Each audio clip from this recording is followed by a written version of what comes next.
Whereas, welcome to the Damu and Kiwe conversation. To all of those tuning in. Hold on, let me put this up here. Boom.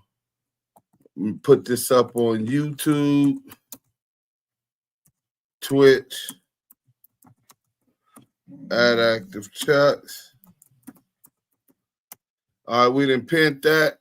Hope everybody share it because this was an emergency live. This is an emergency live. Breaking news, Donald Trump commutes Larry Hoover's life sentence. Hey, look, Deuce, Selena say, salute, Deuce, salute. Mike B, what up, beautiful black lady? What up, blessed one? I'm going to have to open up a clubhouse room on this too.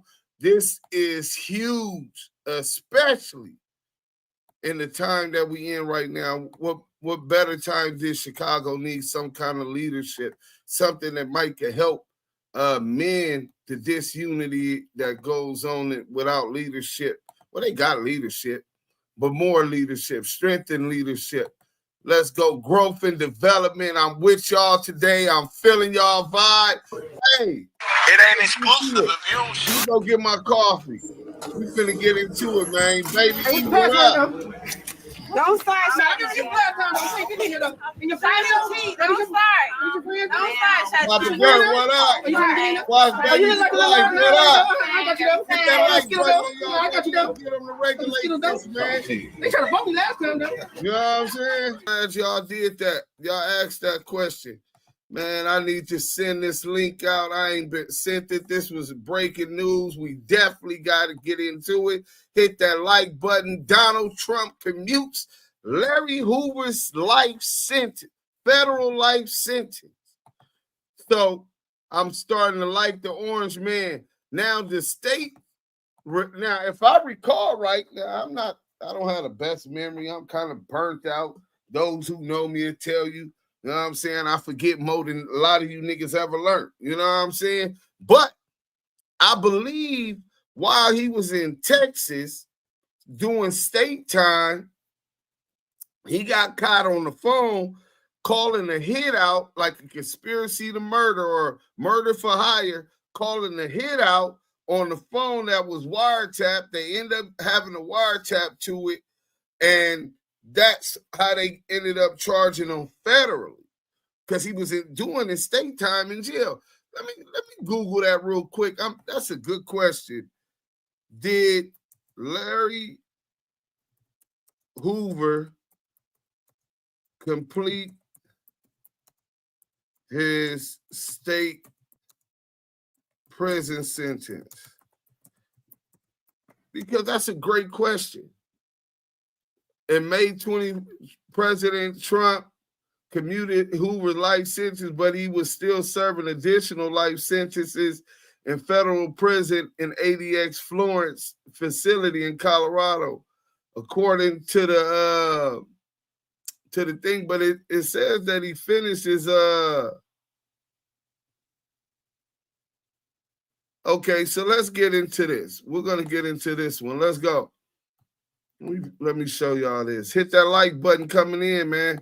We're going to get active in the chat, but I want to bring y'all the evolution. Y'all popped up quick. We ain't waiting on nobody. You know what I'm saying? Y'all just hit that like button, man, so more people know that we already live.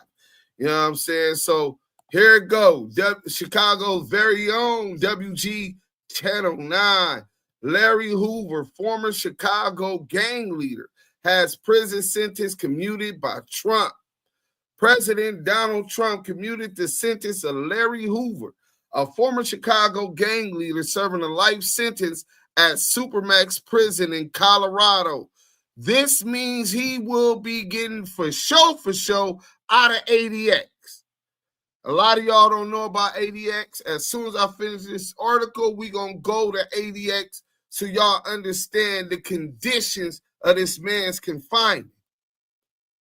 Not nowhere else in America, in the United States of America, are your rights, your communication, and relations with the world as limited as the place where they got him. And while we talking about him, Jeff Fort. So the commutation, first reported by the news website NOTUS, was confirmed by a White House official speaking on the condition of anonymity because it had not been formally announced. Hoover was imprisoned in connection with a murder in 1973. I wasn't even born.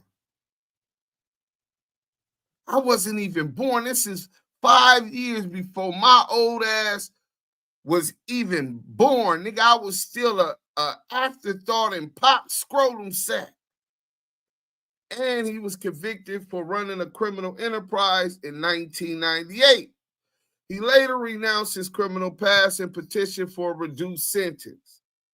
In a historic development, Larry Hoover's federal life sentences have been commuted. Federal life sentences, plural. Mr. Hoover, who is now 75 years old, spent nearly 30 years in solitary confinement at ADX Florence, the most restrictive, draconian supermax prison in the United States. That's what I was telling y'all, man. He was there for 30 years, right?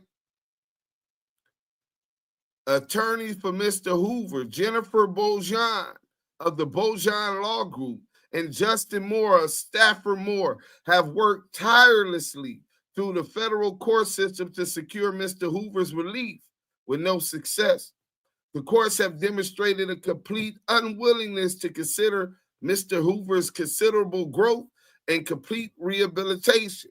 Despite the court's unwillingness to do the right thing, Mr. Hoover has been able to keep his voice alive through the incredible work of many advocates and supporters. Thankfully, Mr. Hoover's pleas were heard by President Trump, who took action to deliver justice for Mr. Hoover. We are thrilled to see that Mr. Hoover will be released from federal custody. So, notice they said released from federal custody. So the state custody is still a situation, but that's Texas. Jay Prince, didn't you say you run Houston in Texas? Ain't that your guy? Hey, man, I'm quite sure the type of nigga I hear Jay Prince is, right? I'm quite sure a boss player, man, a real player that own islands, nigga. You understand what I'm saying? His own islands, nigga. A real player, man. I bet he already then lobbied and donated to some of these lobbyists in Texas, and so they could get the governor to go ahead and follow suit in Texas, man. Let's keep that in our prayers. We're going to get into it. Does he also have to get his state sentence commuted? Yeah, he definitely going to have to do that, Selena. Next, they got to give Jeff Fort out. Yeah, Jeff Fort been in there even longer. We going to get into the Jeff Fort thing today. Y'all got me on one. You know what I'm saying? Bless. Hit the like button on the way in. Family free Big U. Free Larry Hoover. Hey, man, that's a fact. Free Jeff Fort. Don't forget Chief Malik, Shabazz Charles, salute 100. This is amazing, but what's Trump's end game? He just passed policies that are against us. Today we celebrate.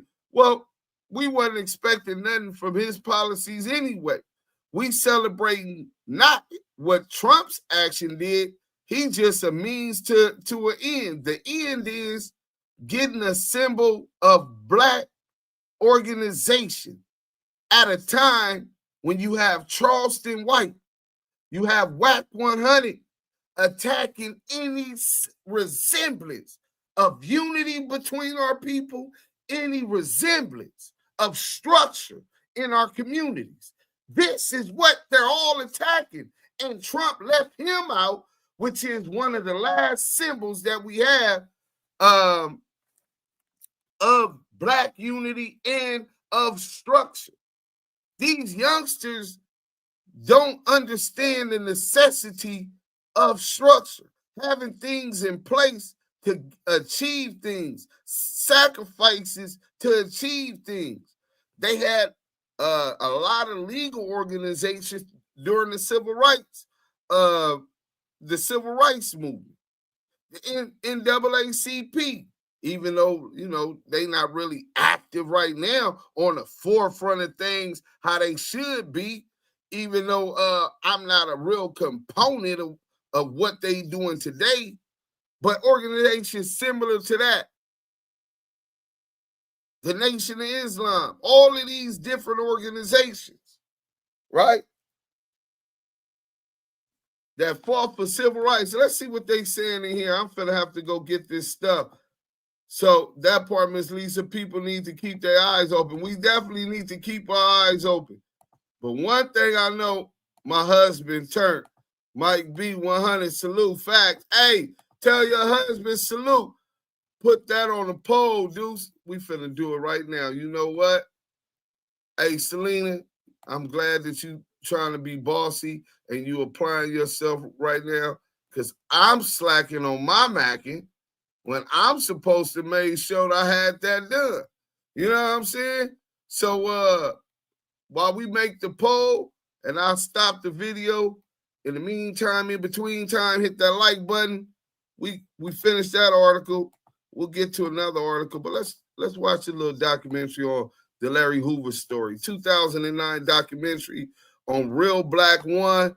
That's 1.4 million subscribers. Go ahead, hit that like button, and you'll be able to run this up, man. Tell them. To hear tape recorded conversations for the first time today. It's real in the Windy City, y'all. Look, I grew up with a new breed of black gangster disciples. Vice lords that had black souls who was placed in a cycle. Plus I stood on all four corners and played with the hustlers, with the kings and Latin folks who gave a fuck about nothing. It's Chicago, this how we play around here. Niggas be on bullshit every day down here. Just like LA, nigga. Why do you believe that you should be released? Basically, I think I've done my time. I paid my debt bad. Hey, yo, one of the realest things I heard a nigga say was, it ain't where you from, it's where you at. A lot of motherfuckers get it twisted, post up out of town and think shit is sweet.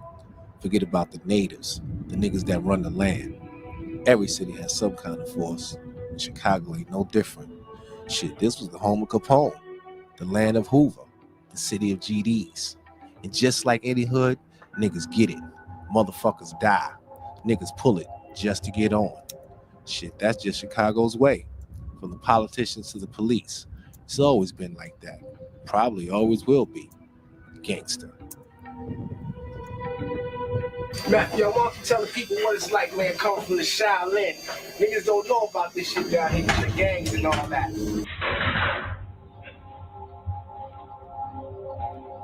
Chicago, I think more than any other city, even LA, is a city of neighborhoods.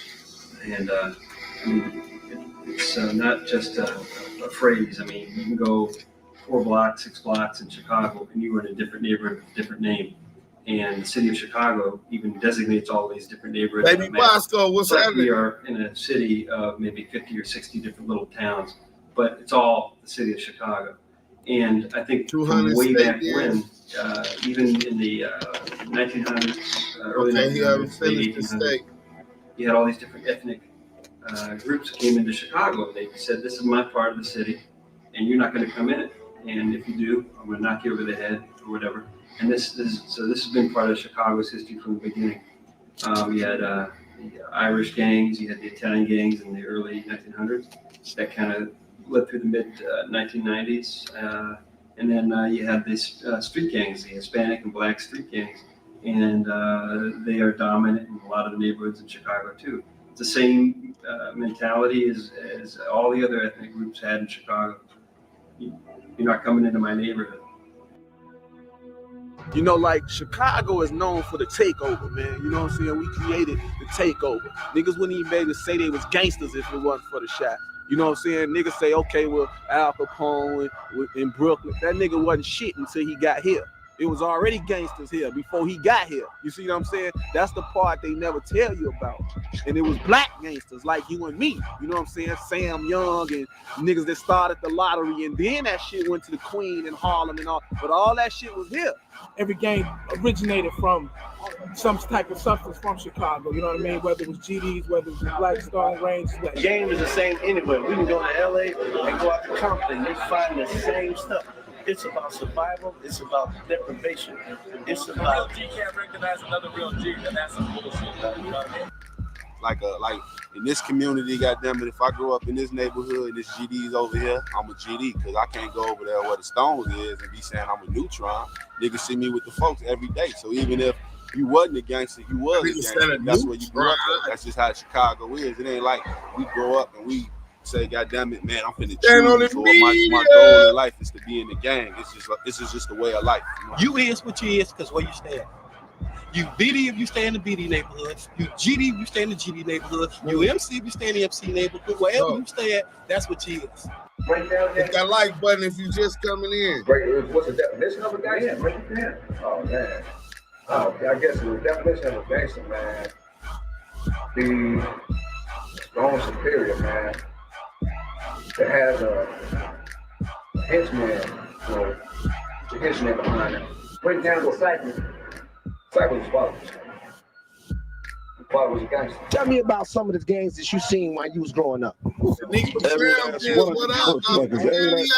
you're not in it, you're around it, you know somebody is doing, you know what I'm saying?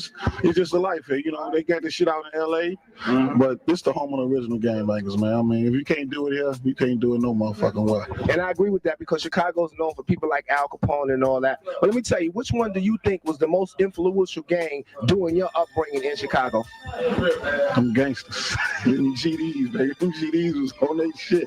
But that's because I grew up on St. Anne Street. But them, you know, the Stones was doing their things. And, you know, shit, when I was young, shit, we didn't even think Larry Hoover was alive. And then I went to school with one of his sons in grammar school. Then I went to school with one of his sons in high school. I used to be like, damn, this shit is for real, you know what I'm saying? But it ain't no myth, it ain't no joke. Niggas do get their ass whooped out here about them gangs still. Stand the fuck up.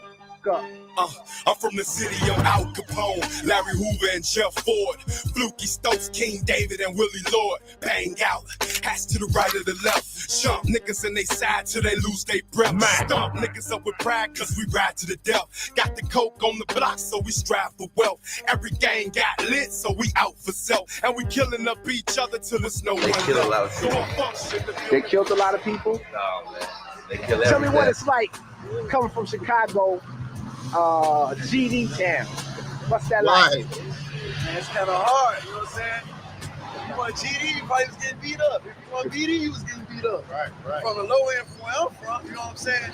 I stay down on 41st, but everybody gang bang at 43rd, Stateway, all that, you know what I'm saying? But, I mean, you know, they had their thing. I remember the Wild Hunters, man. You had to be claiming something, you had to. So what block things going there. What block you come from? He wanted to talk about coming up in the era in the GD era. It was rivals. You had the GDs, you had the brothers. I came up in that era, you know, back in the late '80s and stuff. It was a little hectic, man. Word up when you was younger. Cats waiting after school, GDs all across the street. Down the street, you got the brothers clashing at White Castles, McDonald's, all types of shit. GDs putting 6-point stars in the middle of the sidewalk. Students walking outside of the sidewalk on the street because you couldn't walk over that star or niggas would beat you half to death. Couldn't bang your hat a certain way. You better wear your shit straight like this. Like this. No, none of that. No, none of that. No, don't even angle your shit. Right now, one gang from Chicago. One of my targets is Larry Hoover. I'm not sure I want to get into that because I don't understand enough about this to get. Of course, we don't house nigga. See, the reason why a lot of hey, bro. Now, this nigga was, I believe, a former Stone. I think that he was a Ranger, man. Jesse Jackson, a house nigga. Talking about he don't want to get into that. That nigga ripped black people. I had them donating behind him all these years. Off that, I walk with Martin Luther King bullshit, man. Hey, young niggas, I know why y'all don't trust a lot of these old niggas, but there's some of us out here, bro, that done earned that trust. Hey, Larry, been in ADX 30 years.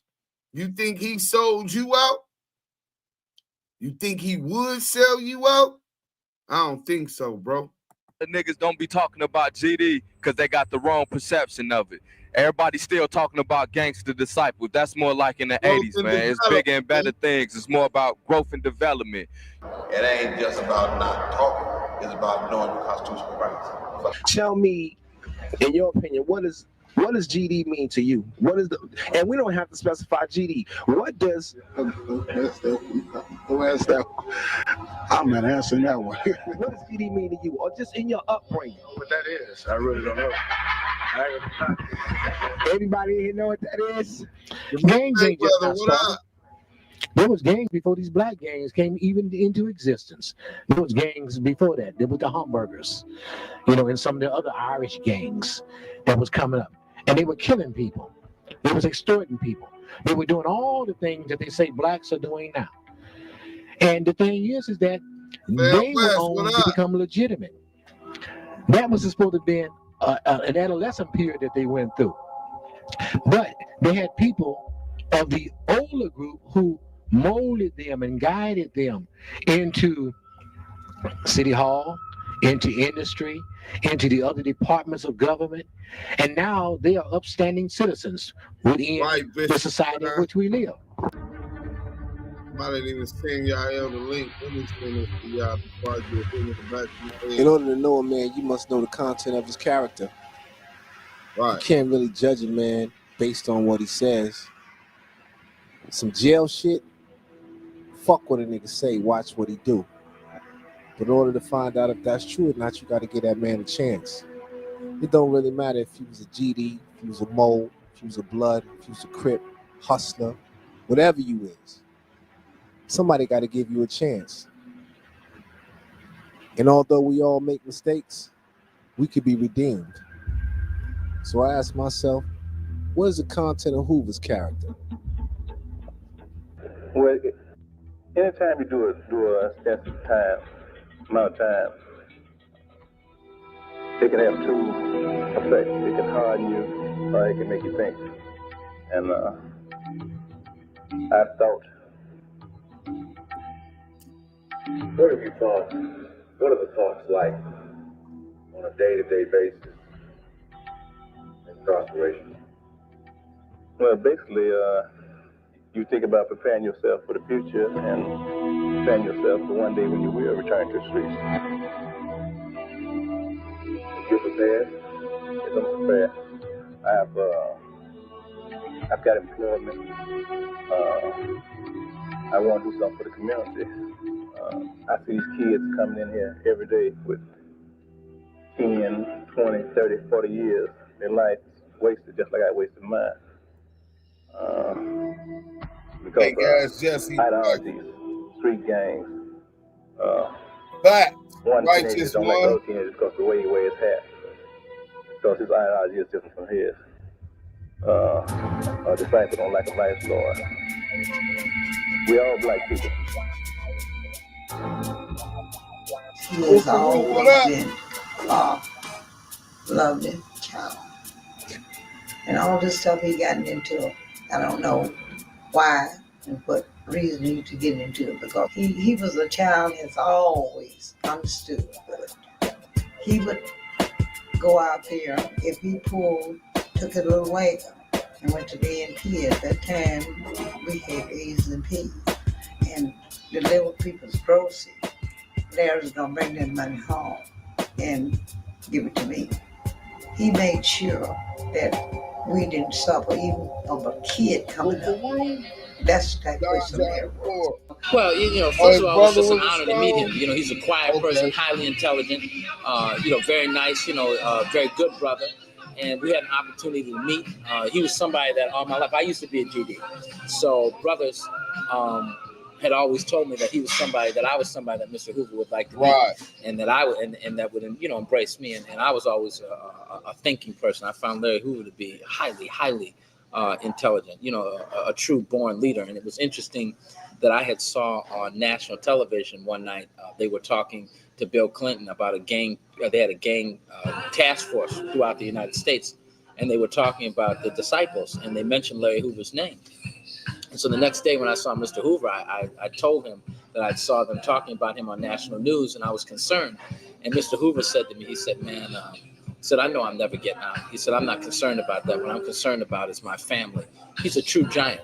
That man had no regard for himself, but had regard for his family. He's very family orientated, and he was a good brother. We had 3 brothers. Well, I did have 3 brothers. Only have 1 now. 2 is deceased. But Larry was always understanding. He was the oldest. During holidays, he was always there. Christmas time, by my mom being the mom and dad in certain situations, he would always say, Mom, don't worry about me. Mm-hmm. Make sure Diane and Ronnie and Charles Ray was taken care of. We had a lot of good times together growing up. Giving it to you from a neutron's perspective, Larry Hoover stopped a lot of bullshit in the hood that the police could never stop. He's an excellent guy. I remember once when we was about 10 years old, he was playing in the street, and a guy he was playing on the pole, and a fellow had put me to sleep. Exposed me till I remember Fred put me to sleep, and I fell out on the street, and all other chumps was around laughing, and nobody gave me my age but Larry. What Larry do? He picked me up, shook me out, got me back in consciousness. When I think of Larry Hoover, I think of 2 scenarios. One is this monster that the government wanted to create. That this was this horrible person who ran a gang from a prison for over 20 years. And then I think about the Larry Hoover, the individual that I know, who is a very bright, hit the like button, share, let's go. A young man who has the ability to influence people, to encourage people to do the right thing. A person who is just a very dynamic individual.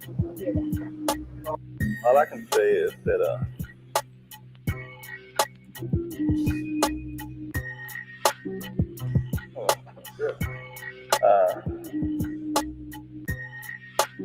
I can't take back what I've done. Obviously, I've been convicted of it. All I can do is try to do something to ensure that this doesn't happen again by using the time that I've done and the thought process I've developed to try to make sure no other youngsters don't do the same thing I did. They said time is a virtue like Matrix. A weak mind in the hurt you get play tricks. Gifted rhyme make the curse you like J shit. Like 8 miles from the front, you can't say shit. I walk with Father Time as I spit this rhyme. Footprints in the sand like a Christian sign. George Bush prime time couldn't stop this grind. They just want me to sing Akon like shine. So They say gangs are usually started because there's a lack of parental guidance. But that wasn't really so with Hoover. Because of his family values and his beliefs, it made him a natural leader. People seemed to flock to him. By 1969, Mr. Hoover had started an organization that had spread through much of Chicago, and it's estimated there were 10,000 members strong. Perhaps this is where the problem really started.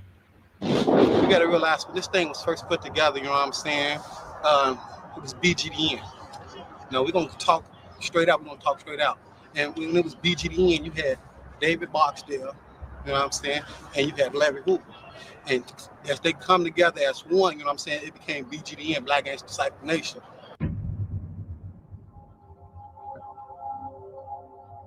In 1969, we combined forces and we established 2 kings and 2 princes.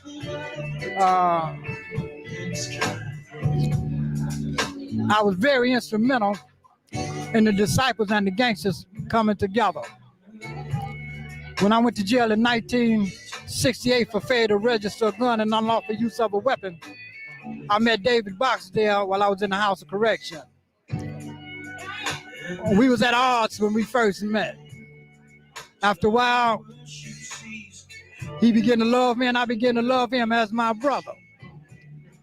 When I came out of jail in '69, Hoover was the ambassador of the Stones. We had a nation meeting of the gangsters, and I said I wasn't gonna be no Stone. That night, Hoover called Jeff Ford and told him that he could no longer be a Stone or ambassador of the Stone. Wait a minute. Who called who now? Say that again. Hoover called Jeff Ford. Right. And told him that he could no longer be affiliated with the Stone. And I believe he did that out of his love for me. The next day, Jeff came to 680 Degree and wanted to try to straighten it out. We wouldn't hear of it. So he left with a little anger.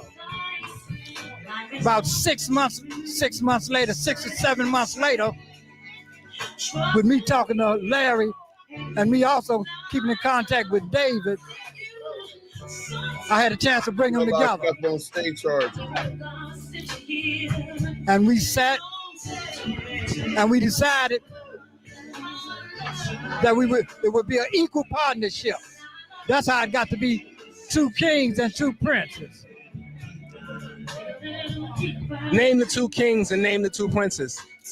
David Boxdale and Larry Hoover combined makes up the king of the Black Gangster Disciples. Tennessee and a brother named Old Timer was their prince, their second in charge.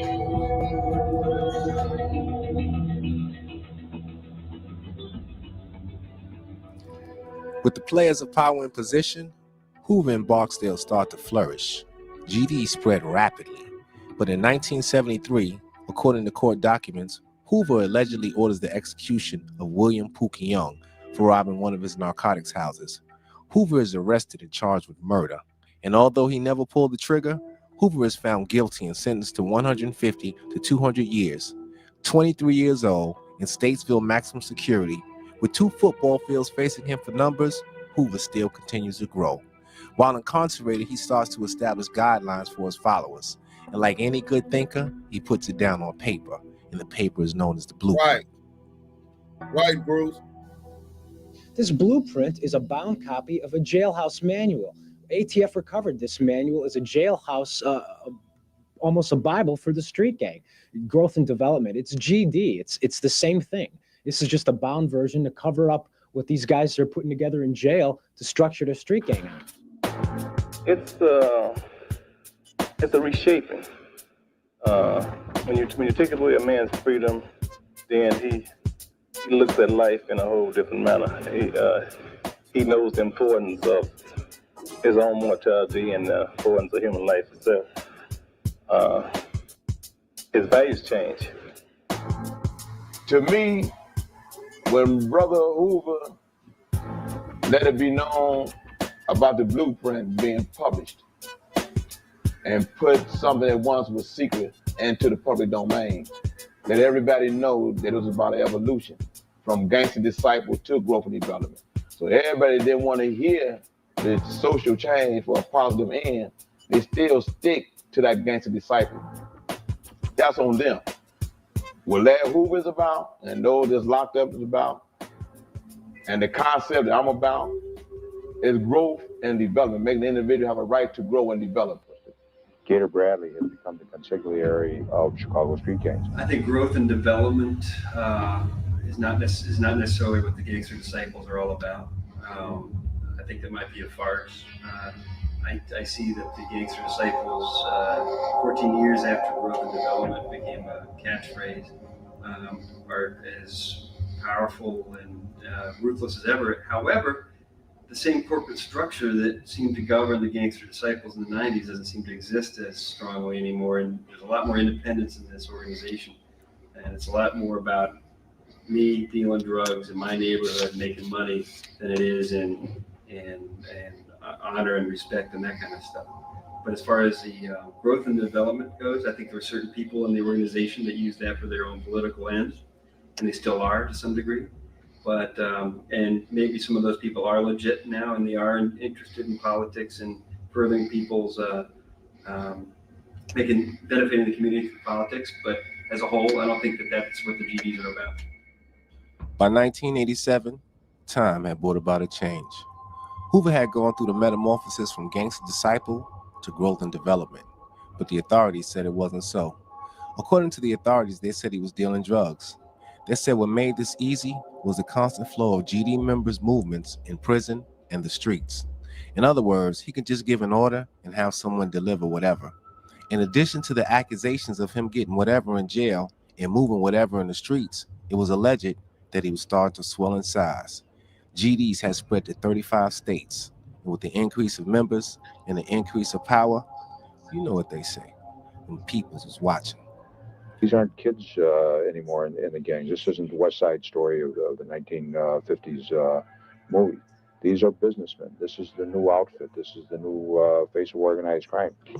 In the late 80s and very early 90s, they became a national force by recognizing outside markets outside of the city of Chicago and began putting their members into various cities throughout the United States. The gangster disciples are now in a position to import narcotics from foreign countries. They're controlling the distribution of narcotics in Chicago. What do you know about Larry Hoover's GDs? I know that Larry Hoover's GDs are considered to be the largest, most powerful gang in Chicago. They are almost like a corporation. They have branches all over the country. I've gone to Winona, Minnesota, and talked to GDs who are working out there through the small towns or on army bases or everywhere. Larry Hoover devised while he was in prison a structure that would mirror a corporate structure. He placed himself at the top as chairman of the board of directors. Immediately beneath him was the board of directors. Approximately half of those members were incarcerated, and they controlled the prison system. Half of them were unincarcerated. They controlled the Gangster Disciples operations on the street. The Black Gangster Disciples were a Fortune 500 company. They would be in the top 10%. I know that the organization has changed over the last decade and a half or so. They really kind of entered Chicago's consciousness in the 90s when 21st Century Vote was formed, and thousands of people were mobilized to vote in elections and try to get some candidates affiliated with the GDs elected to office. It didn't really happen, but it attracted a lot of attention, especially Mayor Daley's attention. And so the GDs suddenly were in the spotlight. And it was about that time that Larry Hoover's conspiracy case came to a head. And a lot of people think there was some sort of a linkage there between how the GD suddenly became a political threat and how Larry Hoover suddenly caught this federal case and went away for life. But do you feel the government feels that when Mr. Hoover said real gangsters don't kill each other, they go to the polls, that they looked at that statement as an attempt for GD to be legitimate?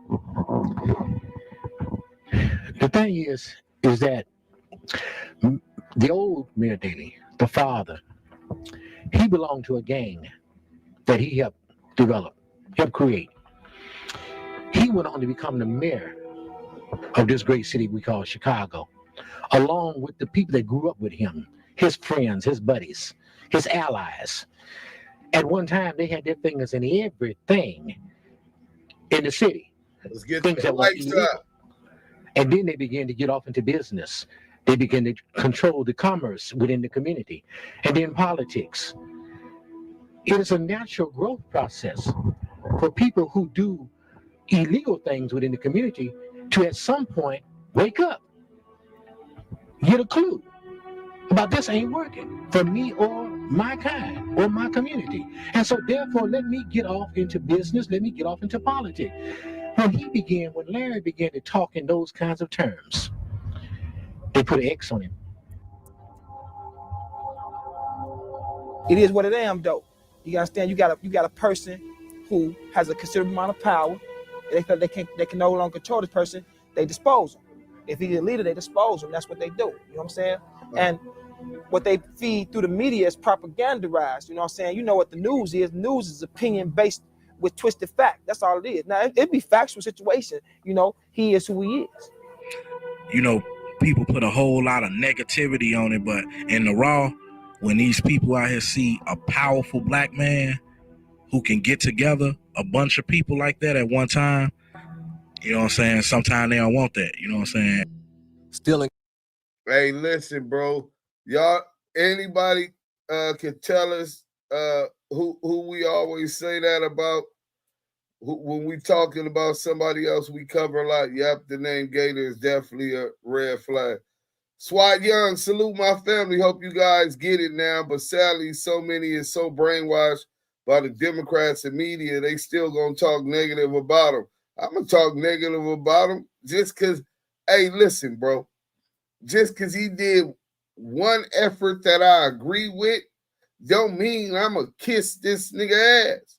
Fuck the Republicans, MAGA, and the Democrats. The fuck? You know what I'm saying? I come from a whole nother political wing, nigga, and none of them got our...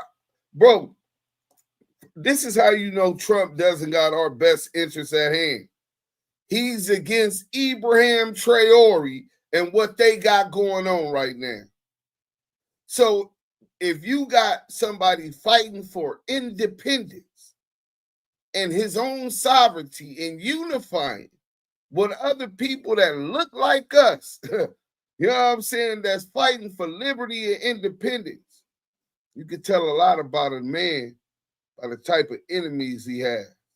Y'all don't ever forget that. And Trump is against that.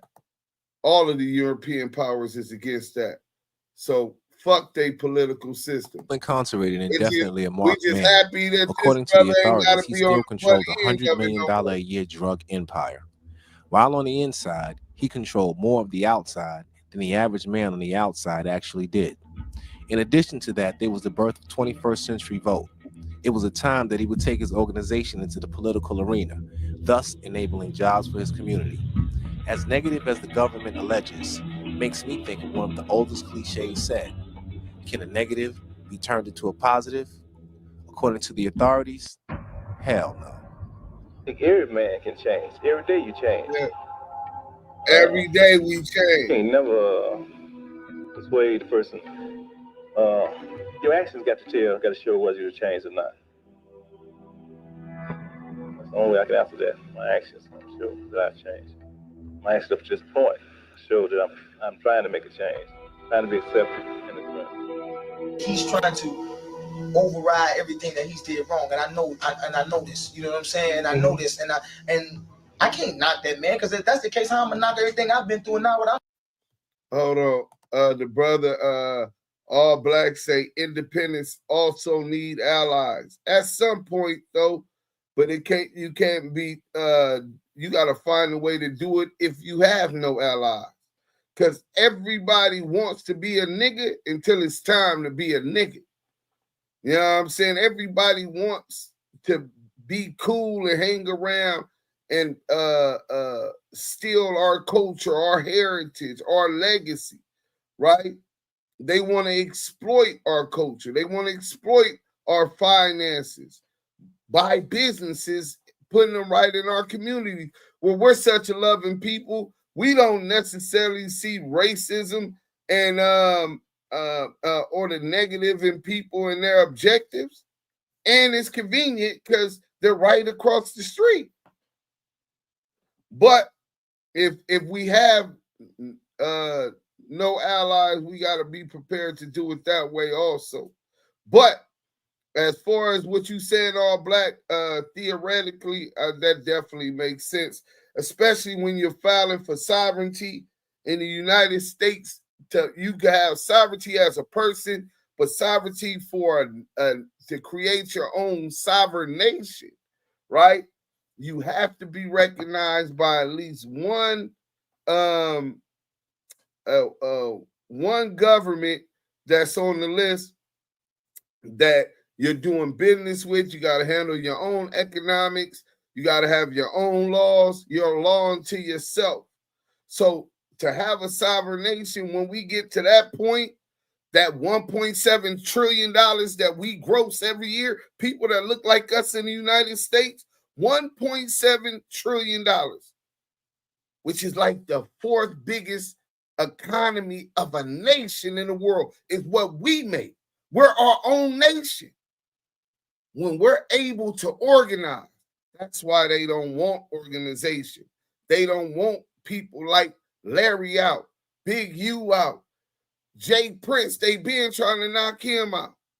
You have those type of organizational skills. You have those type of resources. Jay-Z already out the loop. He done ran off. Yeezy off the pigeon coop. Yeezy wanted Larry Hoover out. Thanks for your support, though, Yeezy. You know what I'm saying? Whether or not you was blowing your cousin dick or not. Hey, that's what you was doing in the bedroom. TMI, keep doing what you do, player. But thanks for the support. You know what I'm saying? But at that point, we will need independence. I mean, we will need allies in our independence. I'm trying to do is but I don't think you can mix gangs and guns and drugs with a progressive and a right process. You just can't do that. If the gangs are killing, if the gangs are promoting drugs, how in the world can you call that good? That's bad. The 21st century vote is the political component of this whole evolutionary change. Okay? It's a gang force, using a political banner. The concept is to make them niggas vote. I think a lot of it is political. He was a black man that had the power to come out and galvanize votes across this country. And when the government found out that he had plans to 21st century vote to come out and be involved politically, that's when they went about going about the process of trying to have him indicted on these conspiracy charges, and that's when they took him out of state court and brought him into federal court. That's a fact, cool. And so it's a terrible thing because he was one man that I really believe could have come out and really brought together young brothers across this country and brought them to the table to vote. And that's where the power is. And that's why I believe there was a collective conspiracy to have him locked up. I know there is.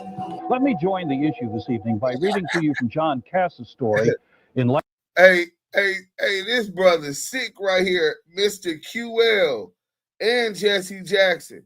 I'm rocking with him. This could be something major for Chicago. I agree. That man is not racist because he pardoned a man of a federal case that done 30 years already. That's in ADX Underground for over 30 years, done 50 years. And he pardoned him, and now he's not racist.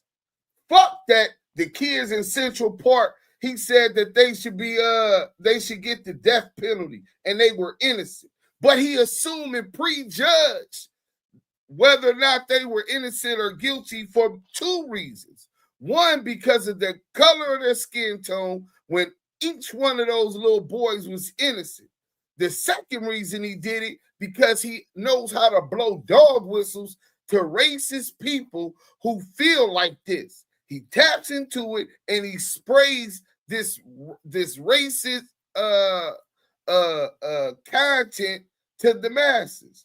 So if you don't believe that's racist, okay, that's cool. He's just a bigot. He's just prejudiced. Okay, we're gonna play semantics here. What we do understand, though, that fuck just the race. He's a mass supporter of the powers that be, the 1% of the corporations that run this country, that 1% that are billionaires, that 1% of the wealth that continues to eat off and destroy the support up under the rest of the people on the economic pyramid, that top of the pyramid, while all the rest of us down here financially support the businesses own, institutions own controlled and run by that 1%. That's what's going on. So the racism, well, it's been established from the beginning. 300 and something years slavery, after slavery, Jim Crow, you still couldn't get patents, integration into school, right?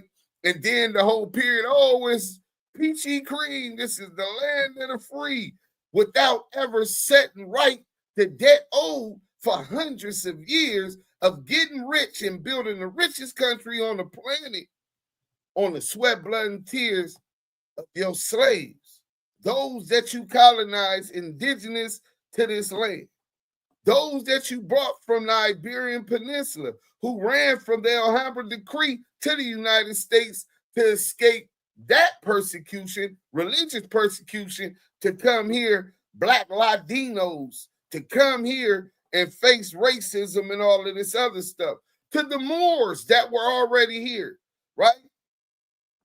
Morocco being the first country that recognized the United States independence, right? Independence. On top of that, the African slaves who were taken from all places on the African plateau, it wasn't just the West Coast. That was the exit strategy, nigga, but they was going to rob, steal, kill, pillage, and grape anything in their way and make sure they got paid off that chattel slavery. You know what I'm saying? Now, if you want to argue, it was never any slave ships, you can suck my dick. There's evidence of that. If you want to argue, there was no Black Latinos that came from the Iberian Peninsula, then you can suck my dick, nigga. Google it, right? If you want to argue that there were not melanated people, aboriginal and indigenous to this land, to the Americas that was already here, go ahead and argue with the OMAC heads and all of the science that proves otherwise, and you can suck my dick. One thing for sure, two things for certain. If you look like us, they had their foot on you. Their foot symbolizing white supremacy.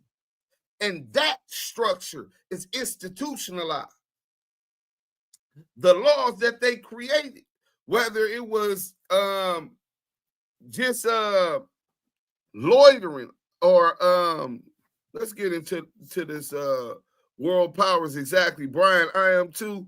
His recent partnership with Putin has concerns. Putin's dude was just in Africa murdering and stealing from him. But yeah, vagrancy laws, right? Right now, you working for your old slave master. Hey, look, I can't pay y'all, but if y'all work this last, y'all's all free now. The laws say, and the presidents, they say y'all's all free now. And but if you work them fields, I'll give y'all a portion thereof, and you guys can go on about y'all married. Y'all can keep your little slave quarters, and then after they get their profit, and they sell their profit off of free labor, they come in the night with a white sheet over their head, with the captain of the marshals or the local police and judges and politicians to strip them from any economic improvement or moving forward as a group, as one, to Black Wall Street. We're going to talk about that. So that system is never pushed for equality based upon our economic situation as a whole. Now, have some people benefited from this system that look like us? Yeah, for themselves. And if that's all you worried about, brother, I mean, I don't knock that. I'm glad you vocal and let us know that you not with us. But when we talk about our people, we talking about a collective. We only strong as our weakest links. And we don't have our own banks. We don't have our own education system. We don't have our own medical hospitals. We don't move consciously as one making political decisions. That's what the Black Panther Party was made for. The Republican Party, the Democratic Party, the Black Panther Party was made for. So my views and ideologies is more similar to the BPP than any conservative, Republican, independent, and or Democrats. Fuck them Democrats. That's two heads of the same beast, bro. When I say beast, talk about the beast in the book of Revelations. Harlot the holes, mystery, Babylon is falling. We witnessing it every day. I hope y'all are woke, Last man. week's Chicago Tribune, quote, a convicted murderer, a convicted drug dealer, and a former ranking member of the Gangster Disciples, all with ties to Disciples boss Larry Hoover and his political arm, stood Wednesday with the president of the Chicago Urban League, one of the city's most respected organizations, to tout a voter registration drive. And the story went on. Only a few blocks away, a federal drug conspiracy trial continued. It has bolstered prosecutors' contentions that Hoover's political group, 21st Century Vote, was run by gang members and funded with drug money and street taxes. End of quote. Our efforts with them have been certainly above board, very legal. We do not condone any type of criminal behavior by 21st Century Vote members if they are involved, or anyone else. The fact that Brother Larry Hoover was able to let individuals know through the Resurrection CD by Brother Jay and the Ghetto Boy, when he say, real gangsters go to the polls. Well, the truth is, niggas in the street got to get together all over the nation. Not the regular people in the street. I'm talking about street niggas. I'm talking about niggas that call themselves gangsters. Real gangsters go to the polls.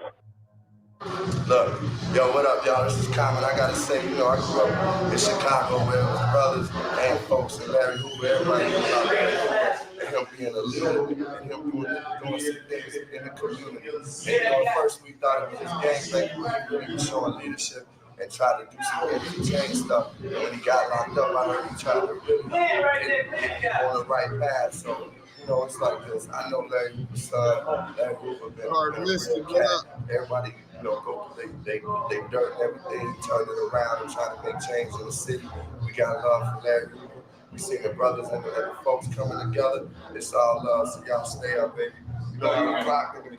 But as I picked up the literature that Mr. Hoover put together, our board of directors put together, it made a call. It made a call for us to make a conscious effort to do the right thing inside of the community, to put them guns down and go to the polling places. They're just like organized crime, and that's what they want to do. They want to create a front, and they want to slow down the actual violence, so we'll get off their back. They're not fooling us at all.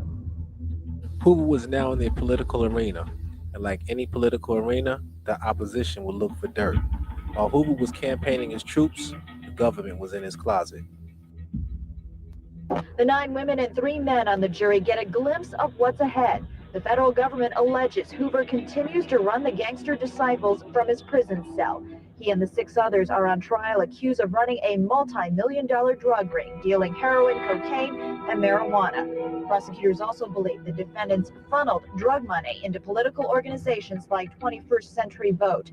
Speaking for 2 hours, U.S. Attorney Ronald Safer tells jurors he has no doubt the evidence will prove guilt, including secretly taped audio recordings. Safer reveals the jury will hear for itself conversations between Hoover and fellow gang members visiting his cell. We knew that Larry Hoover somehow was communicating with the gang leaders on the street. Because one thing everybody was agreed on, everybody we talked to inside the gang, anybody we talked to who had observed the Gangster Disciples, Larry Hoover was calling the shots. It wouldn't take long before the government would find the skeleton it needed to bring him up on more charges. Because of his political ties and the GDs being under the authorities' microscope, it made it easy to blame street activities on him. As Hoover slept, the feds came on August 31st, 1995, 4 o'clock in the morning. Hoover was commanded to get up and get dressed. He was taken to the warden's office and met by 3 carloads of federal agents. He was handcuffed, rearrested, put in an unmarked car, and driven to an airport. Arriving in Chicago at a federal courthouse, a judge informed him of his new drug conspiracy charges. So he got a new drug conspiracy. Let me read this real quick.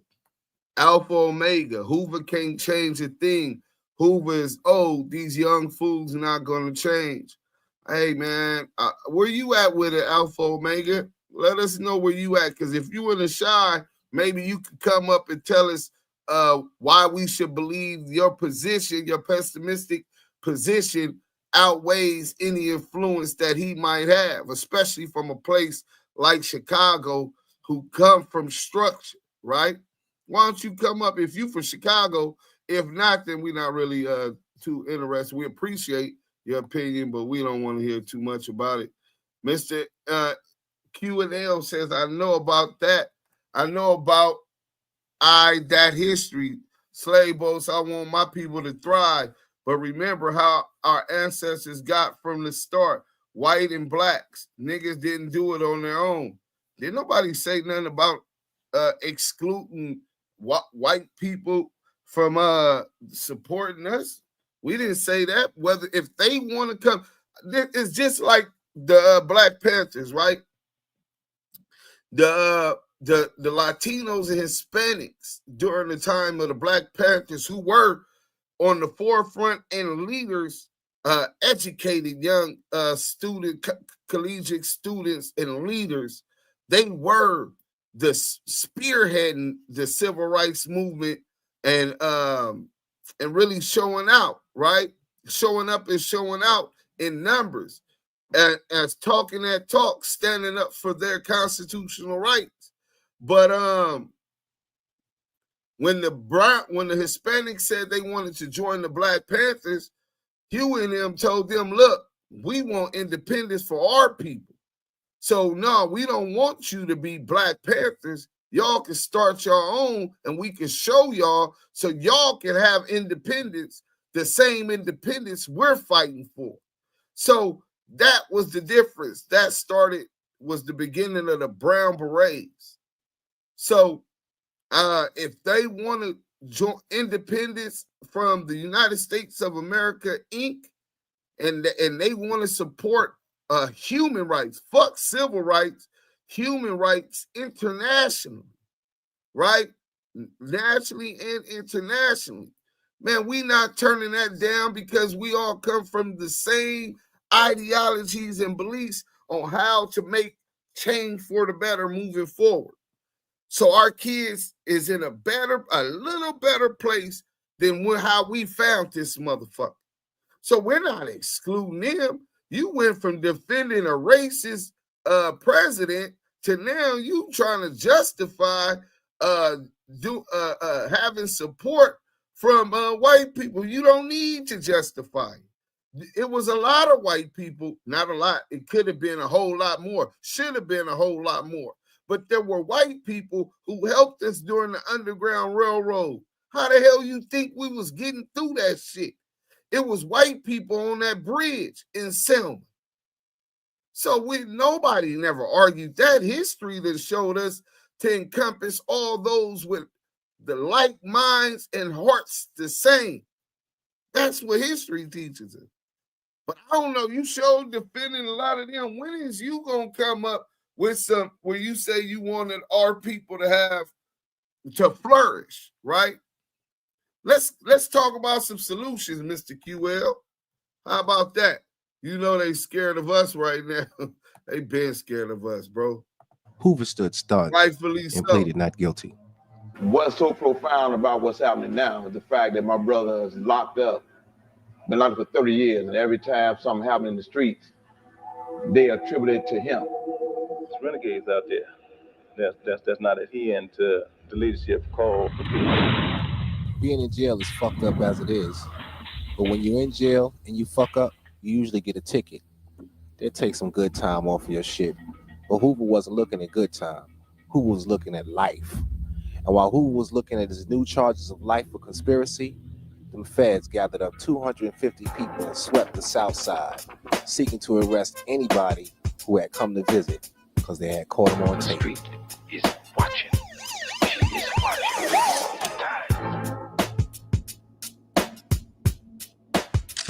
You didn't answer my question, Alfred Omega. Is watching. She is watching all the time. All right, Thornton, I'm gonna be looking to hear that's the account.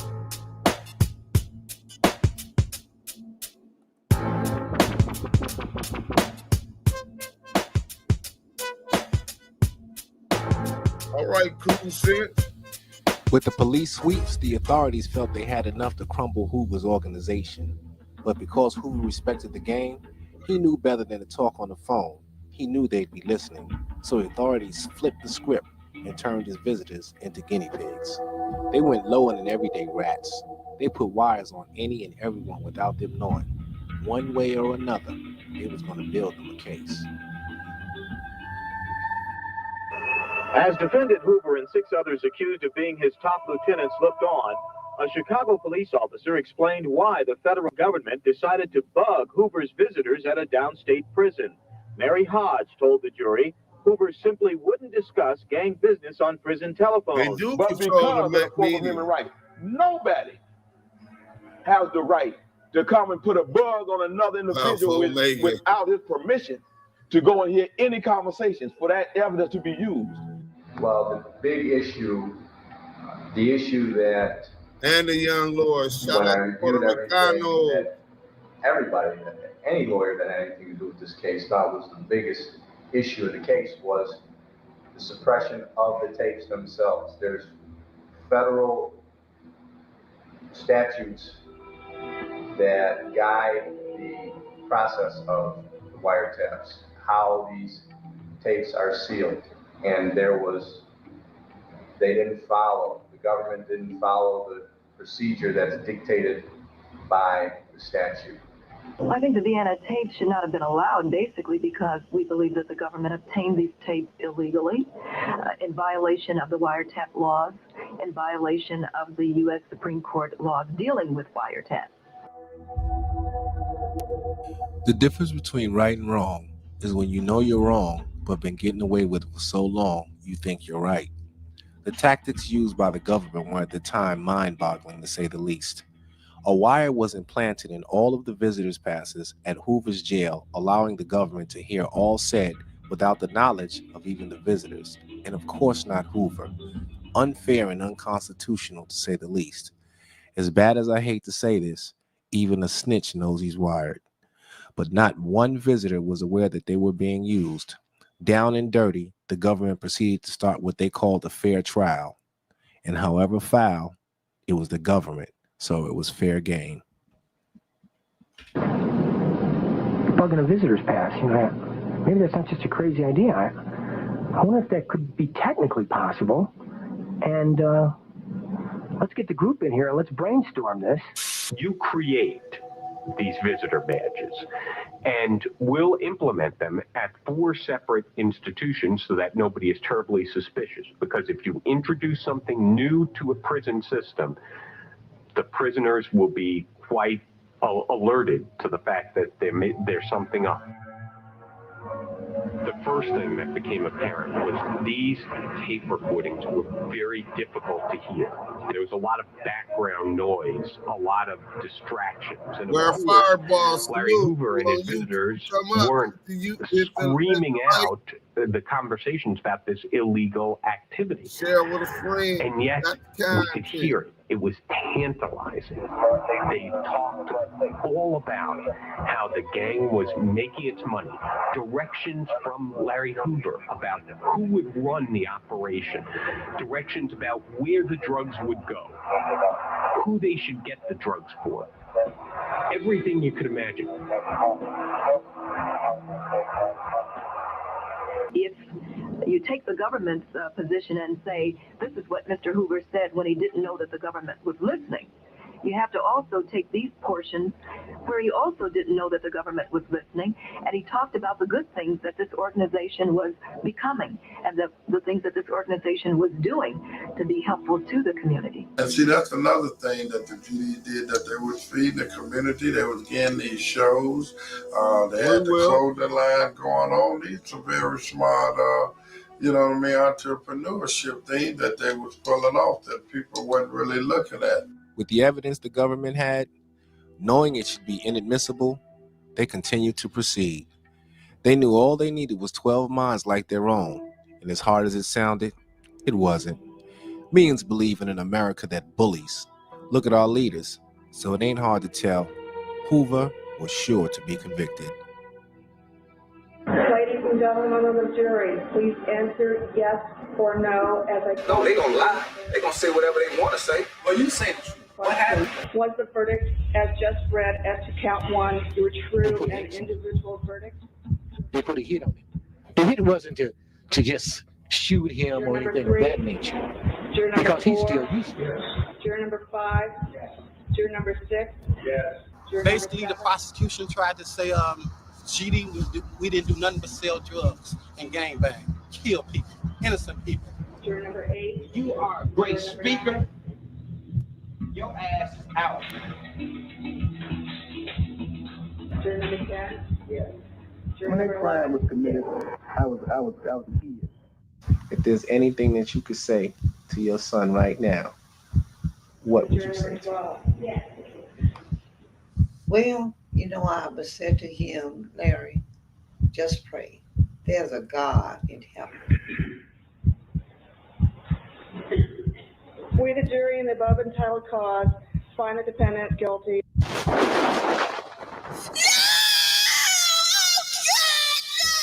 They say you should never judge a man until you walked in his shoes.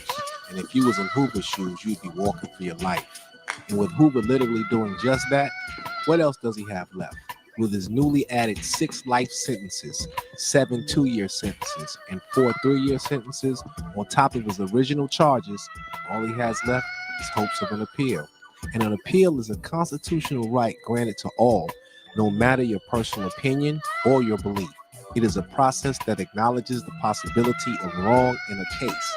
And this process is and can be used for the prosecution as well as the defense. Based on the present laws that govern, the case isn't over. And the case right now, that federal case, it is over.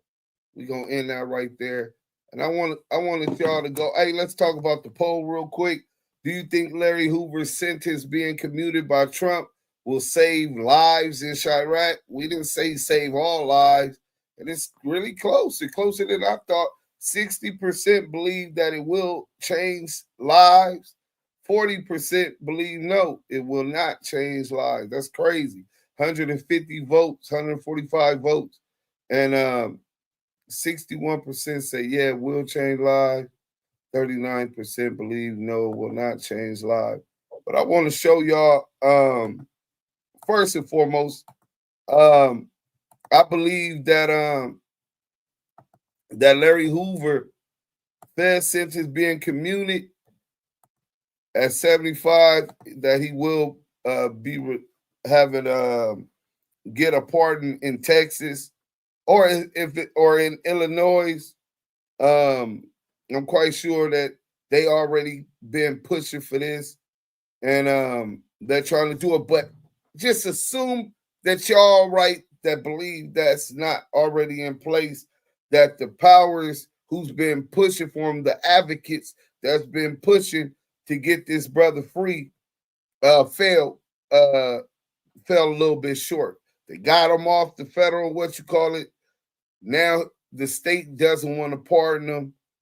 Maybe appeal, maybe even a bond appeal, right? Like how Tupac bonded on his appeal, right? All of these is possibilities, but one thing definitely has changed. And if you know about the federal system in ADX, where he's been housed for over 30 years, it's underground. He doesn't get to see the sun ever. He doesn't get to smell the paper and perfume on the letters that his loved ones write. He can't read them in his cell. They put them up on the screen in the TV in his cell to make sure he's not getting any contraband. He doesn't have human contact. He doesn't even come in contact with the COs that run that place. It's about 400 people total in Florence ADX. And each one of them has to be approved by the President of the United States to be housed there. The worst of the worst, the Unabomber, right? You got all of the worst criminals there. And this is where they had Larry Hoover, believing that he was such a threat to society. Every phone call you got is super monitored. And I think the first 5 to 10 years, you can't have any phone calls except with legal calls. So he's basically in a position where now that is so draconian. It is torture.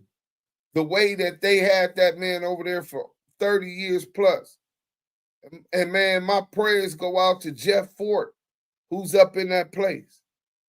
He's been there even longer. A real political prisoner. Caught up on a sting where they get him thinking that he's talking to Muammar Gaddafi, trying to buy rocket-propelled grenades, RPGs. But he never even got the RPGs. They were fake. It was a Fed sting from the beginning. But under the Patriot Act, he's a terrorist. So they're able to keep that man up under there. And I believe his federal sentence is over, completed. He done his time. But they believe he's so dangerous that they keep him in ADX to rot and die there. Let's get to this real quick. And I hope y'all can feel the magnitude and imagine the magnitude and mental strength that it takes to survive every day, knowing that you have these kind of conditions meant to psychologically destroy you. Let's go. The renowned ADX Florence, or the Florence Supermax, is the most secure prison in America, designed to be more than just a maximum security prison, but a place where the most dangerous and violent inmates are kept under the strictest control. What is life like in this prison? Who are the dangerous inmates here? Join us on this thrilling episode as we explore inside the worst prison in the United States. The worst prison in the United States. This prison, often called the Alcatraz of the Rockies, is part of the Federal Correctional Complex, Florence, which spans 49 acres of land. Within this complex, different facilities house inmates under varying levels of security, but ADX Florence stands out as the most feared. The prisoners here are confined to their cells for nearly the entire day, locked away in single cells made of poured, reinforced concrete. These cells are designed not just to contain, but to prevent even the possibility of self-harm. The prison operates with a high staff-to-inmate ratio, ensuring 24-hour supervision and control. ADX Florence was born out of necessity. The Federal Bureau of Prisons needed a place to isolate the most violent, uncontrollable inmates, those who posed a constant threat to the lives of staff and other prisoners. The urgency for such a facility became clear on October 22, 1983, when two members of the Aryan Brotherhood, Thomas Silverstein and Clayton Fountain, fatally assaulted correctional officers Merle Klutz and Robert. If you did time in the feds, you'd always heard Silverstein's name. That white boy was an animal. Hoffman at the United States Penitentiary in Marion. These brutal attacks, occurring just hours apart, exposed the flaws in prison design and security. Norman Carlson, the Federal Bureau of Prisons director at the time, proposed a solution. A prison that would lock away the most dangerous individuals, those who had no regard for human life, in a place where they could do no more harm. Under his leadership, USP Marion was put on permanent lockdown, serving as the model for what would become ADX Florence. The construction of ADX Florence was no small feat. Despite the county already housing 9 prisons, the promise of 750 to 900 permanent jobs led the residents to raise $160,000 to buy 600 acres of land for the new facility. The groundbreaking ceremony drew hundreds of people, all witnessing the birth of what would become one of the most infamous prisons in the world. Designed by two architecture firms from Colorado Springs, ADX Florence cost $60 million to build and opened its doors on January 10, 1995. What does the home of the most dangerous men in the federal prison system, those whose escape would pose a serious threat to national security, look like? The Alcatraz of the Rockies. Most of ADX Florence sits above ground, but an underground tunnel connects the cell blocks to the lobby. Each cell has a cold concrete desk, a hard stool, and a firm bed. The toilet shuts off if it's blocked, the shower is on a timer to stop flooding, and the sink has a faucet that can't be used as a weapon. Polished steel mirrors are bolted to the wall, and inmates can control the electric lights. They also have a radio and television that offers recreational, educational, and religious programs, along with 50 mainstream channels and Netflix content. The cell windows are tiny, just 4 inches by 4 feet, allowing inmates to see only the sky and the roof. This makes it nearly impossible for them to figure out where they are in the prison. Inmates exercise in a concrete pit that resembles an empty swimming pool, designed to keep them disoriented. The pit is so small that it can only take 10 steps in a straight line, or 31 steps in a circle. Food is usually delivered directly to the cells, but some inmates, who are transferred from other prisons, might get the rare chance to eat in a shared dining room. The prison is packed with motion detectors, cameras, and 1,400 remote-controlled steel doors. Officers in the control center watch the inmates day and night. If they suspect an escape attempt, they can hit a panic button that locks down the entire facility. Pressure pads and 12-foot razor wire fences surround the perimeter and are constantly patrolled by heavily armed officers. ADX Florence has 6 different security levels: general population units, which are also grouped into Delta, Echo, Fox, and Golf; the Special Housing Unit, the Special Security Unit, also known as the H Unit, the Control Unit, Intermediate or Transitional Units, which are known as Kilo and Joker, and Range 13. Each of these units has a specific purpose. The Control Unit holds inmates who have committed serious offenses or acts of violence in other prisons, as well as high-ranking members of prison gangs. The H Unit is for inmates involved in terror groups or those under special administrative measures. Range 13 is an even more secure area with only 4 cells, meant for inmates requiring the tightest control. The Intermediate Units house step-down inmates who might be transferred to another prison if they stay out of trouble. This is the only part of ADX where inmates can lock themselves in their cells, move around their range, and interact with other inmates. If they behave well, they might be moved to a less restrictive unit at USP Florence High. In 2007, the Bureau of Prisons allowed the media to tour ADX Florence. Reporters were struck by the astonishing and eerie quiet inside the prison, feeling a strong sense of security due to the strict measures in place. Henry Schuster, a 60 Minutes producer, remarked that just a few minutes inside a cell made him realize how quickly the walls can close in. Unlike other prisons like California's Pelican Bay State Prison, which struggle with overcrowding, low staff-to-inmate ratios, and security problems, ADX Florence has faced less criticism. After a 1998 tour, Jamie Fellner from Human Rights Watch noted that the Bureau of Prisons had effectively implemented a tough penal model. What is it like living there? The extreme conditions in ADX Florence. In 2012, 11 inmates filed a federal class action lawsuit against the Bureau of Prisons in Cunningham versus the Federal Bureau of Prisons. The lawsuit accused the prison of cruel abuse and failure to properly diagnose inmates who were seriously mentally ill. At the time, at least 6 inmates had allegedly taken their own lives. After the lawsuit was filed, a 7th inmate also died by taking his own life, and his case was added to the lawsuit. Critics argue that keeping prisoners in solitary cells for long periods severely damages their mental health. Many studies back up these claims. By March 2015, settlement talks were in progress, led by a federal magistrate, and the Bureau of Prisons had already started making some changes. Inmates held in Unit H are placed under special administrative measures that prevent them from speaking to journalists or even communicating privately with their lawyers or families. In 2012, a British magistrate refused to extradite Julian Assange to the United States on espionage charges, partly because he might be subjected to solitary confinement and special administrative measures at ADX Florence. However, on July 7, 2021, the High Court of Justice for England and Wales allowed the US to appeal this decision with the assurance that Assange will not be subject to SAMs or imprisoned at ADX if extradited. At least 8 inmates have died or are suspected of dying by self-inflicted harm at the facility.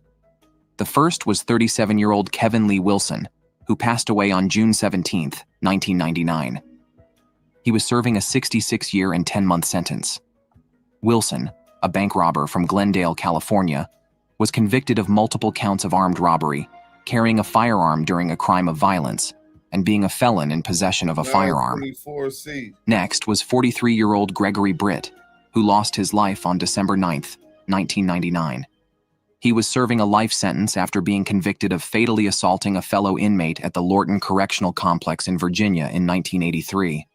Lawrence Claker passed away on November 18, 2002, at the age of 45. He was serving a life sentence plus 5 years. Claker had been convicted in 1986 for escaping jail in New Orleans, kidnapping a schoolteacher in Alabama, and later becoming an enforcer for the Aryan Brotherhood in federal prison.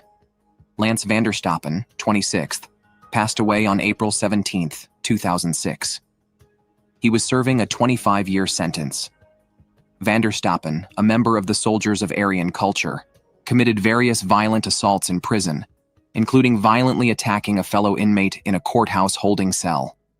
35-year-old John Frierson died on May 27, 2008.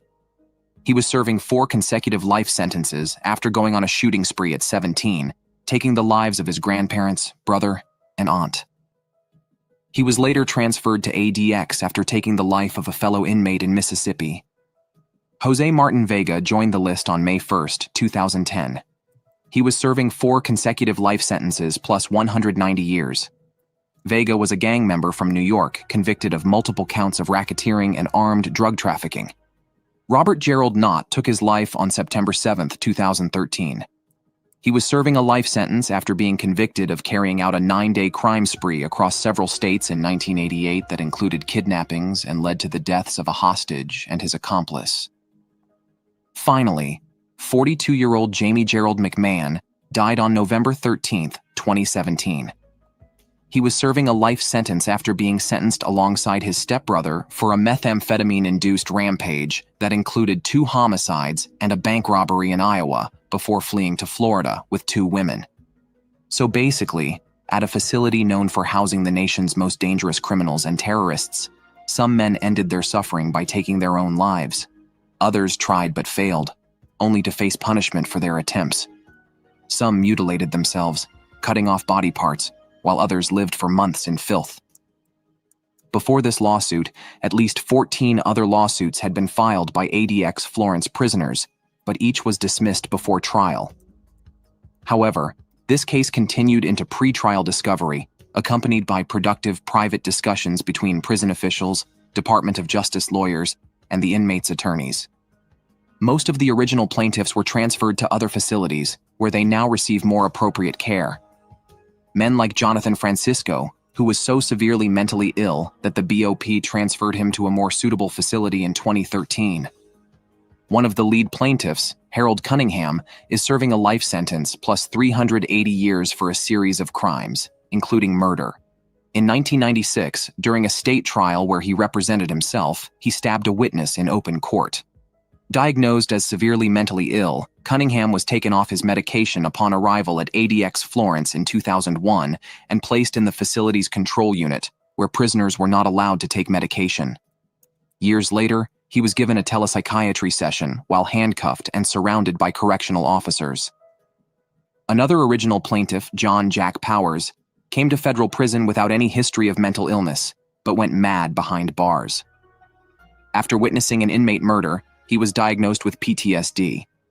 His mental illness worsened as he was transferred between facilities, leading him to self-harm. Powers bit off his pinky, yet officials at ADX Florence failed to provide the help he needed. Only when he was transferred to a facility specializing in mental health care did he begin to recover, but he would be sent back to Colorado, starting the cycle of destruction again. Since the lawsuit, the Bureau of Prisons has also implemented confidential spaces for secure mental health consultations and group therapy. The mental health staff at ADX Florence has more than doubled in size since the litigation began.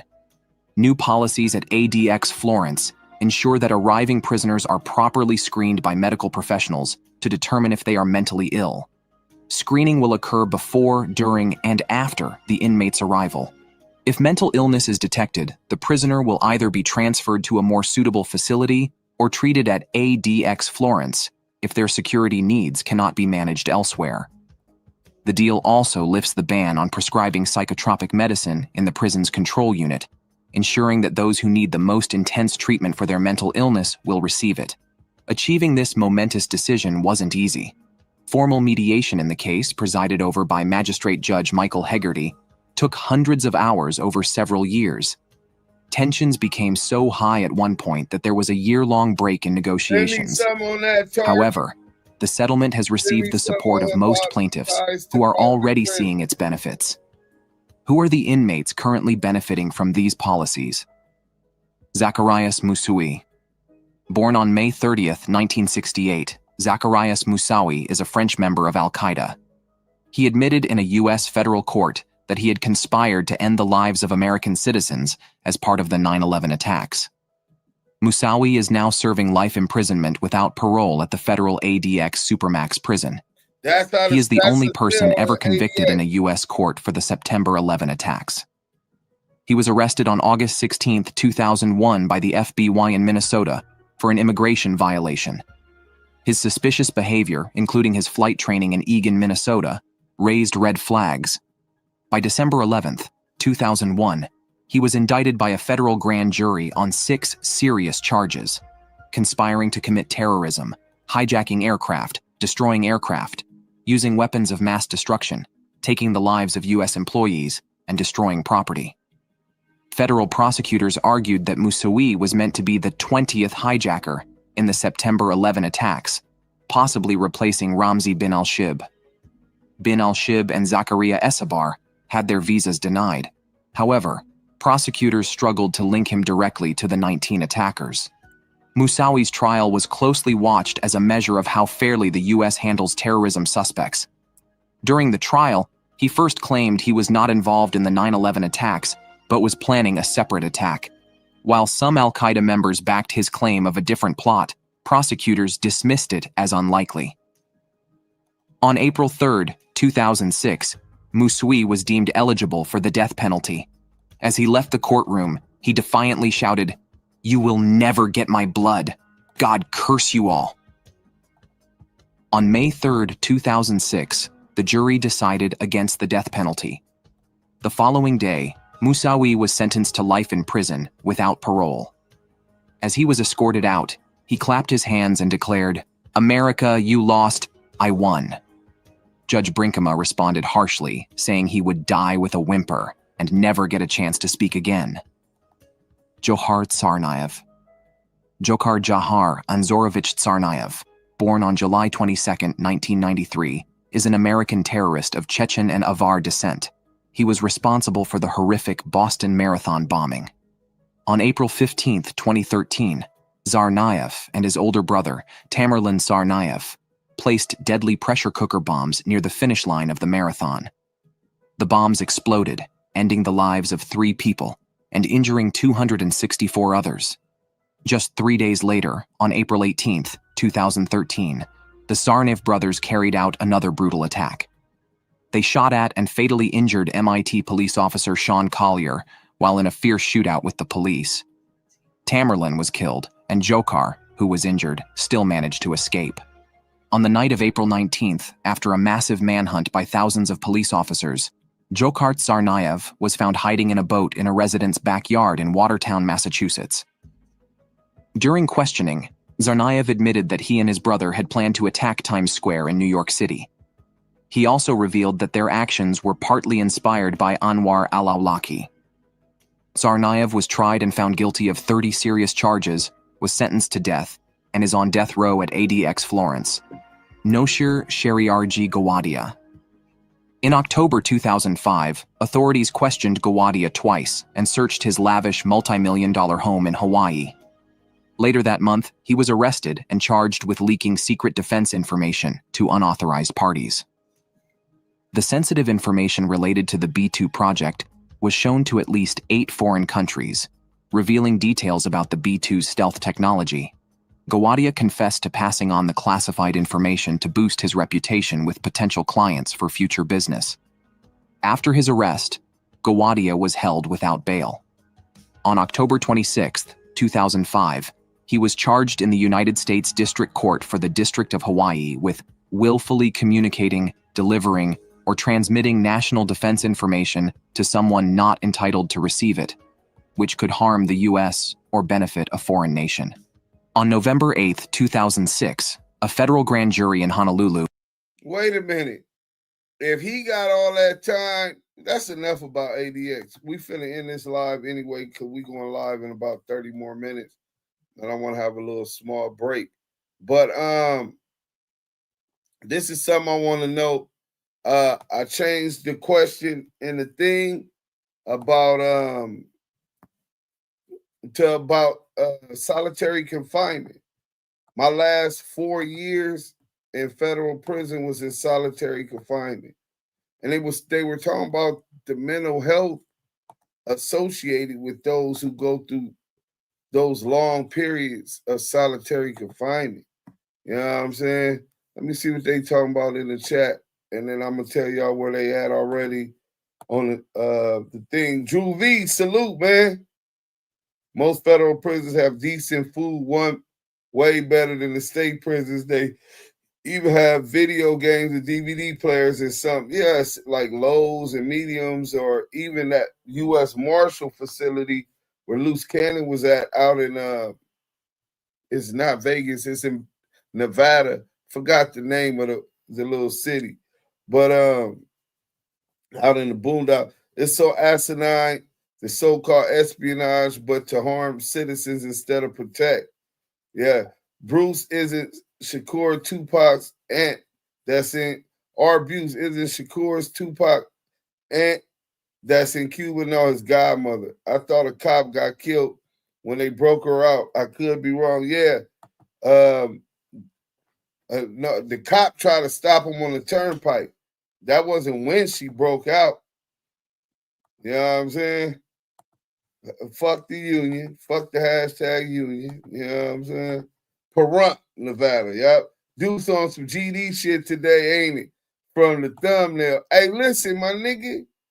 They got Larry Hoover getting his sentence commuted, man. I'm not hating against that, man. I wouldn't wish jail on my worst enemy. So this brother getting out, I mean, what is it going to mean, right?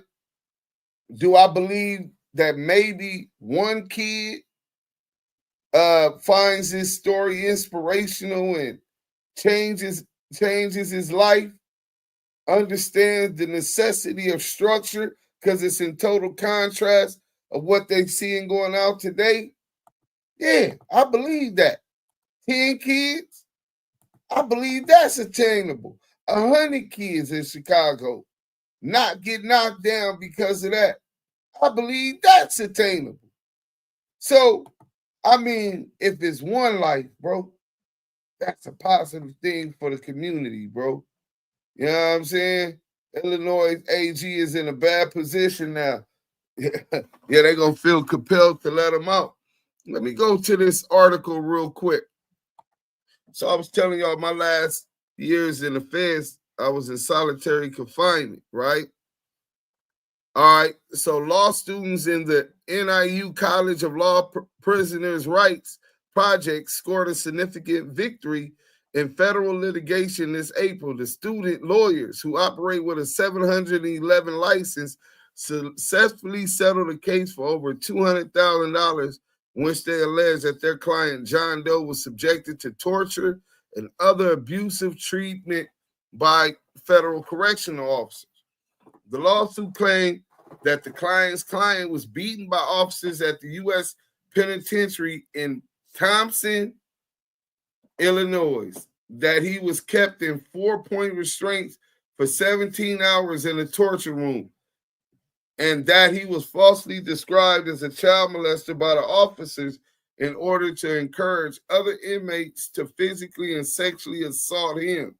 The clinic, students, lawyers, and its director, Professor Mark Faulknoff, partnered on the litigation with attorneys Richard Devorok and Lisa Vasil. I don't want to butcher it. Devorok law offices, prominent civil rights law firm. Over the last 2 academic years, the clinic students engaged in extensive legal research in support of their client and assisted in critical motion practice. Pursuant to the settlement, the Federal Bureau of Prisons did not concede that its employees engaged in any misconduct, but the substantial award will meaningfully assist John Doe, who was recently released from confinement. The Special Management Unit, that's where I was at.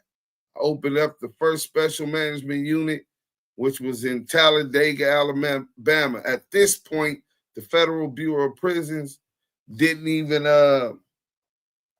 approve the opening of the Special Management Unit.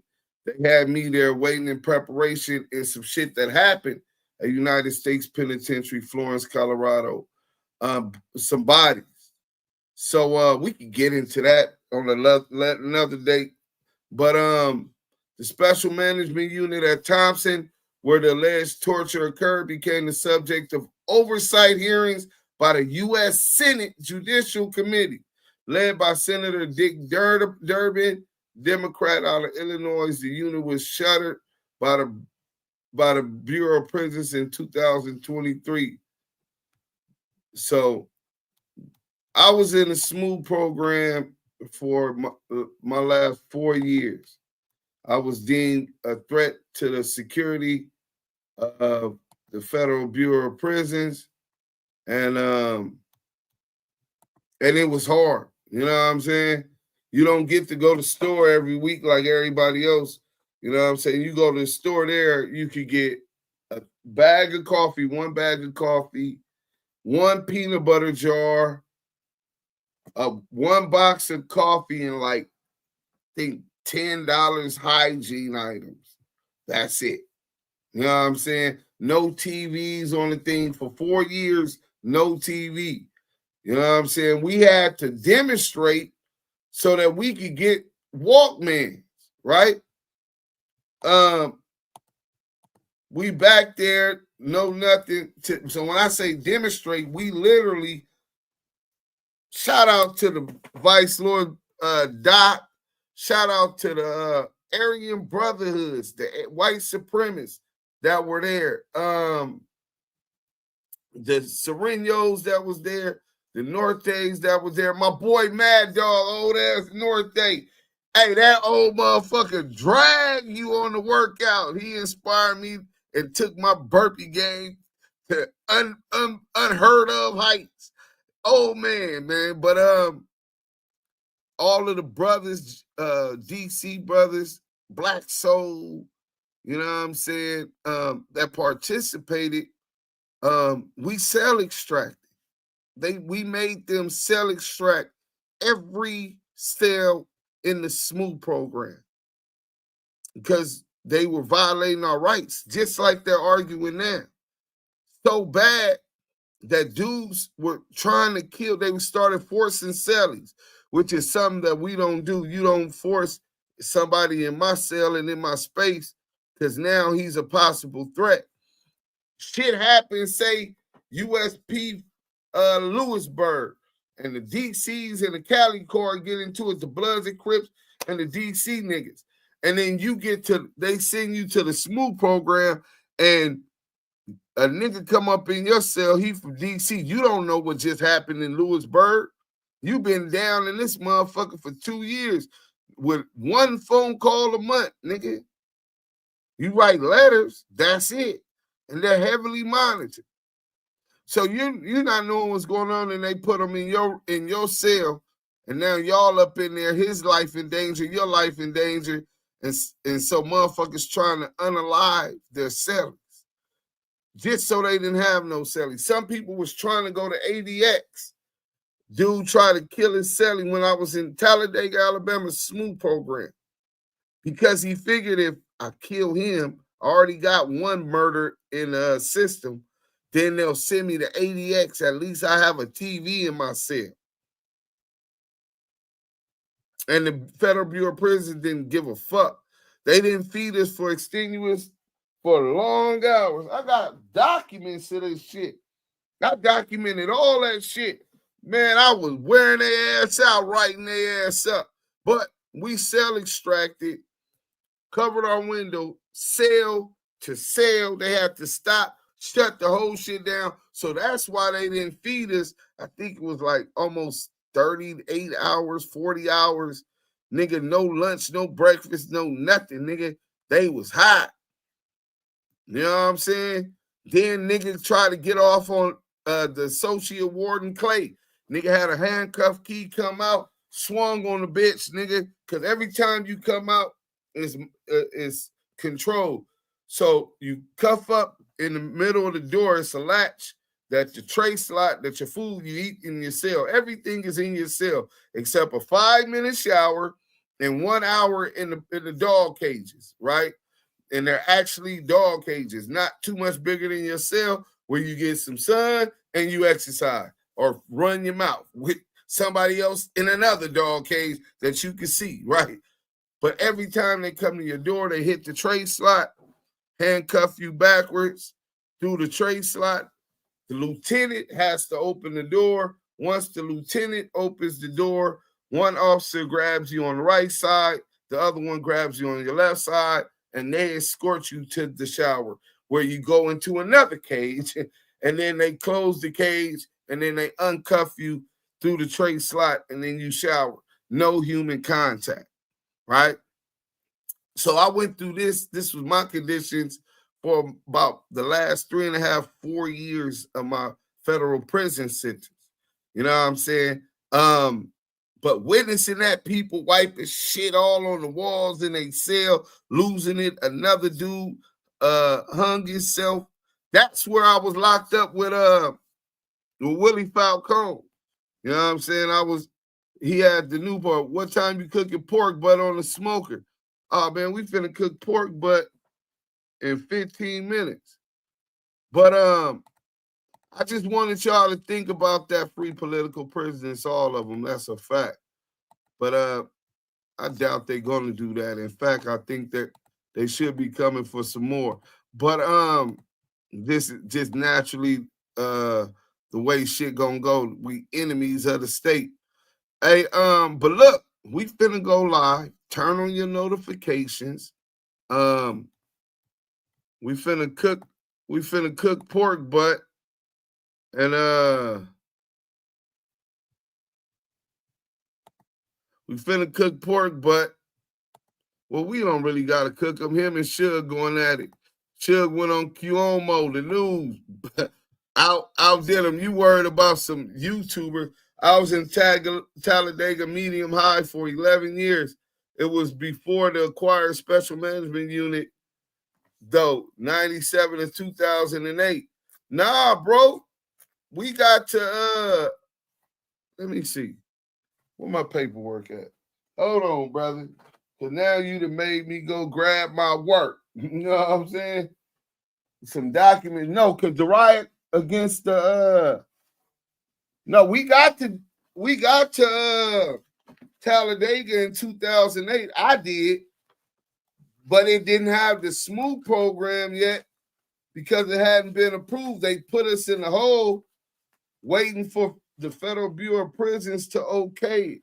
So let me see. I think I got paperwork right here. Oh, these is all right up. Incident report. Failure to obey. This is in CSA is the shoe, but this is at Talladega, Alabama. They had us waiting in the shoe until we got there. Incident report, special housing unit. These is all incident reports from prison. Really losing it, right?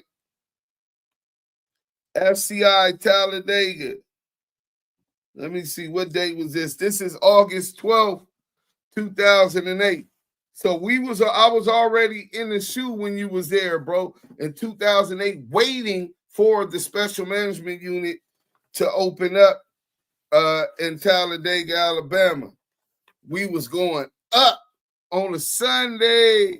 It was terrible. But all right, Nino Black, man, how'd you make it to a medium high, nigga? 11 years, nigga. Damn, you had a cool bid. Talladega had good food, though. You know what I'm saying? It makes them jack in the food slot. Man, all of that shit. You have been referred for a hearing for the... So I was the first day to have hearings for the program was March.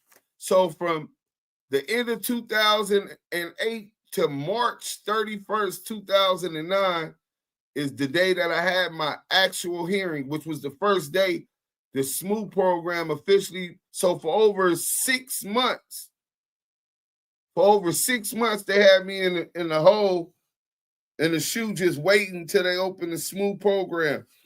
You have a history of serious and disruptive disciplinary infractions. You otherwise participated in or was associated with activities such that greater management of your interaction with other persons is necessary to ensure the safety, security, and orderly operation of Bureau facilities or protection of the public. So they wanted to protect the public by putting a nigga in that SMOOth program. And that was one of the dudes that was beat up and allegedly by the police. When they settled out, the Federal Bureau of Prisons did settle out in that civil suit we just did. But look, turn on your notifications. We finna go all of this documented shit helps tell my story, man. I got a story to tell. I ain't gonna give it to y'all for free, but that definitely was where I was at. Nasty work. Hey, we going live in 5 minutes. Turn on your notifications. We finna get this jerking. We out of here. Let's go. Damu Kiwe. Conversation. What up? T-Top Roof No Leak. We gone.